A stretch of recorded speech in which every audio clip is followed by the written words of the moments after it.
Hi everybody.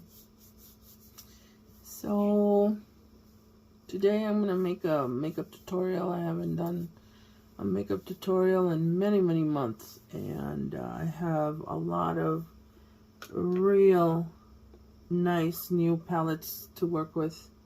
I'm gonna be using the Euphoria palette because it carries some of the colors that I'm wearing, and I usually like to do makeup that fits whatever color scheme I'm wearing. So I'm gonna go ahead and use that palette. I'm gonna use the Glam by LA Colors. I usually use this one when I do the smoky eye look. I'm gonna use the nudes in combination with the purples and teals from the other palette. The very first thing I do, however, is I moisturize my face because we're no spring chickens anymore. You could see, you know, the dryness creates some creases that, you know, could turn into wrinkles with time. So I use this multi-correction 3-in-1 restoring night cream, but I actually use it under my makeup. And I just dab a little on each side of the cheek, the forehead, a little bit, and the whole rest of the face, including the chin. As you can see, the chin sags a little bit, but that's because, you know, in the past couple of years I've lost about 72 pounds, and so I need to, probably gonna need some skin removal surgery at the end of, you know, the entire process of losing all the weight that I am projected to lose. But there's also some exercises that I do with my chin, you know, that help get this not to be so loose. You know, there's some movements that I do like that that help. Alright, so once I get that night cream on, the next step is to, well, I was gonna say put on the foundation and the contouring and everything, but actually I want to try this new product.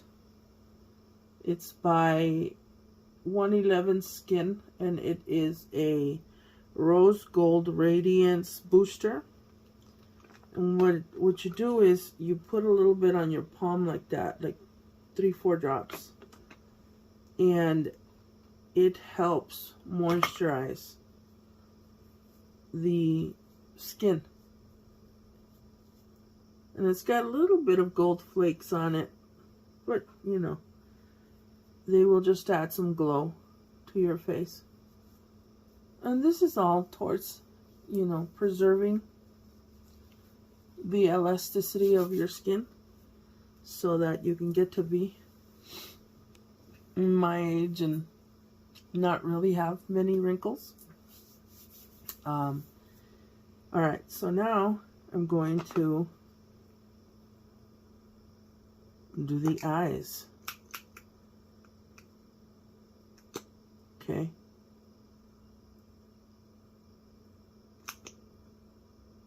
Put a little bit of this real pale makeup in the parts or on the parts of my face that I want to heighten in a lighter tone, as well as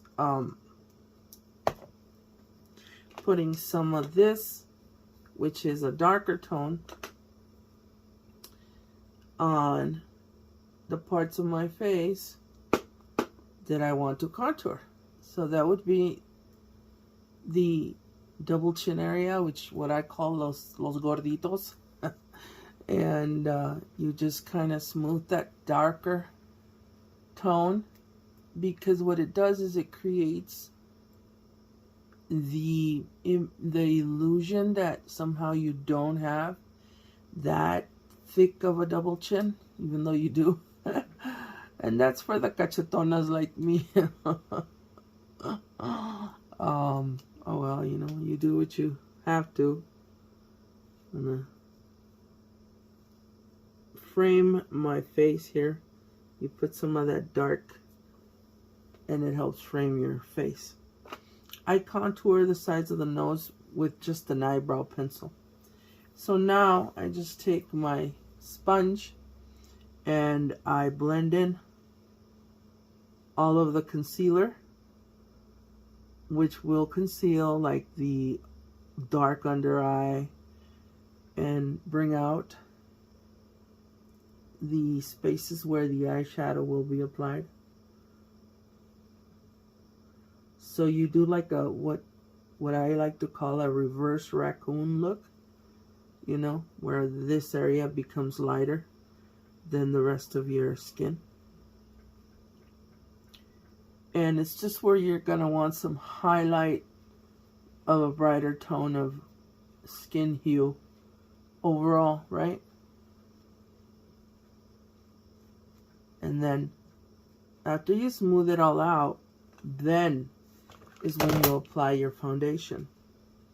I use CoverGirl number 425, which is called Buff Beige. That is the color that is the closest to the skin tone of my face.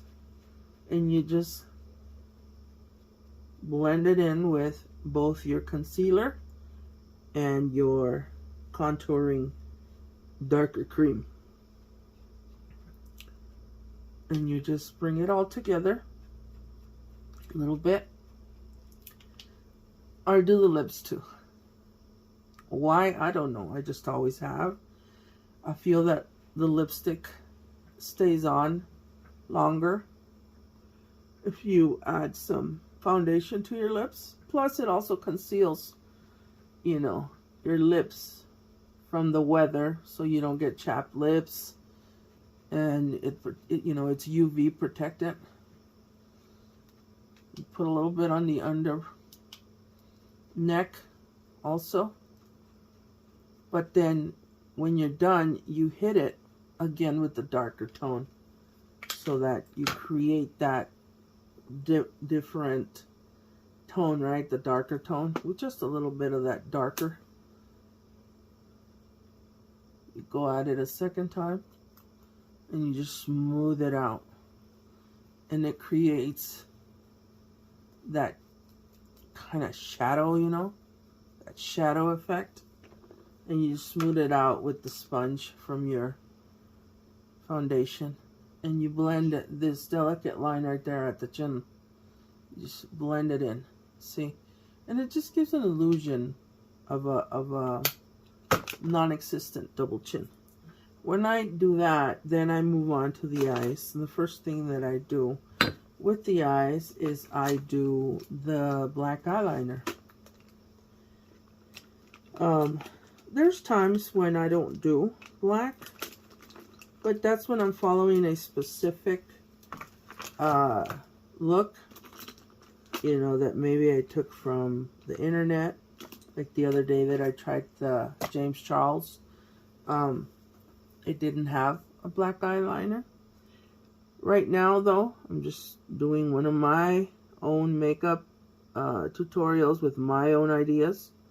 I'm not copying this look from anybody, so I'm doing a black eyeliner.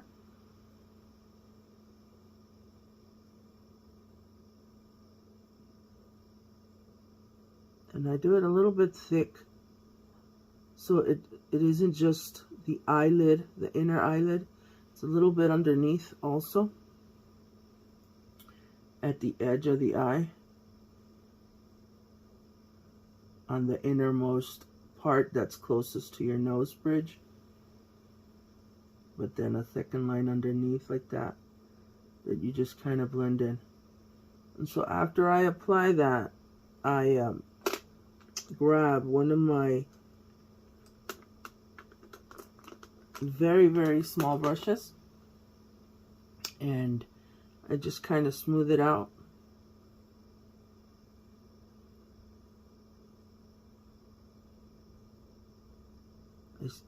I guess it's the smeared look, right?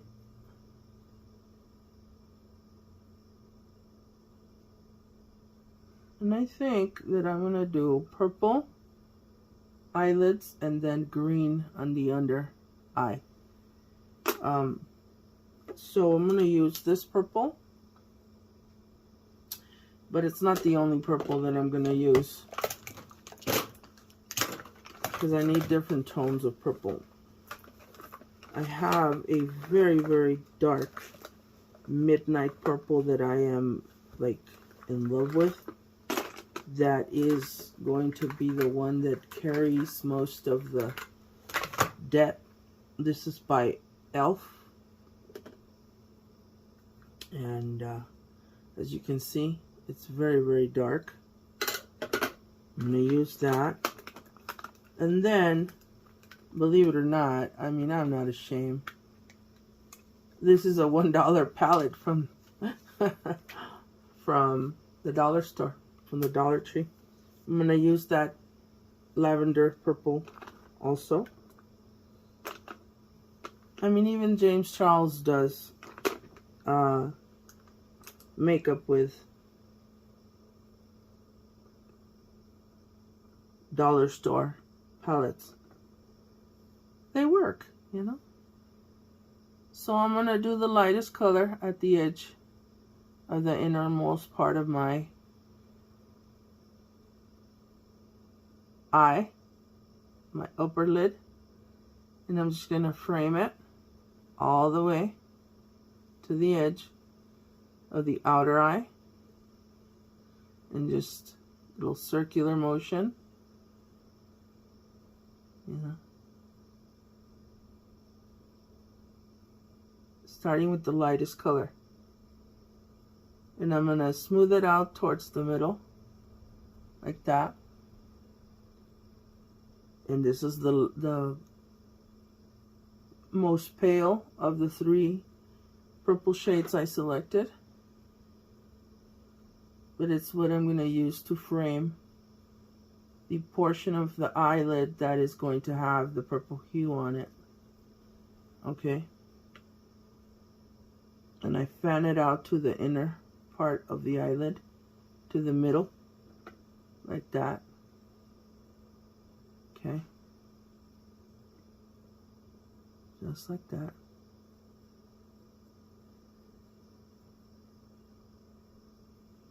Now, after that, I take a different brush and I'll do the next darkest and do the middle.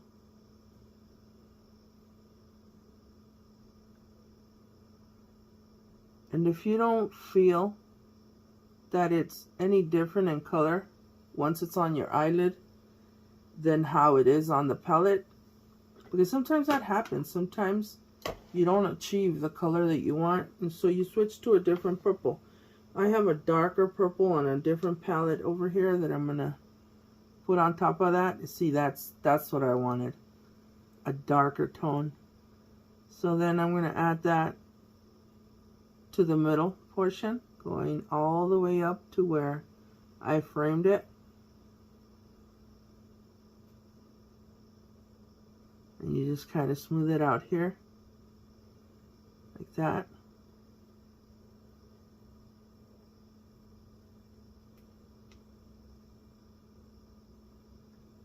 Like that. Almost 3/4 done, like that.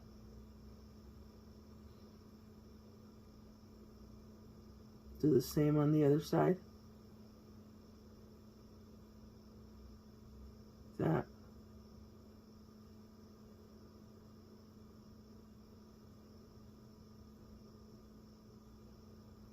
Now, take a look and see if it's symmetrical. For the most part, it seems to be. And if not, make it symmetrical. Symmetrical means that it's going to look the same on both sides. Alright, now you take a different brush and do the outer part. So you kind of want to do this type of brush. And I'm going to do the darkest purple, which is that midnight purple. And I'm going to fan it out from the outside inward, like that. Okay, from the outside inward, like that. And you're going to grab and really darken that edge this way. Kind of like in a diagonal manner. See how it's diagonal? That's what you want. Okay, so that's the look you want to achieve. A diagonal, darker hue from the outside inward. Okay, like that.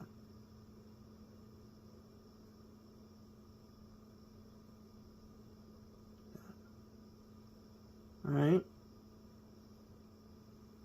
Now, I sort of noticed that it's darker here than it is here, so I added a little more. Now, I don't know if you can see that this is pretty straight, but this one is kind of like fatter and then it gets thinner up here. You can smooth that out. I'm going to take a different brush, wipe it a little on a napkin, make sure it doesn't have any hue from a previous makeup session. And I'm going to grab a nude glimmering shade from this palette.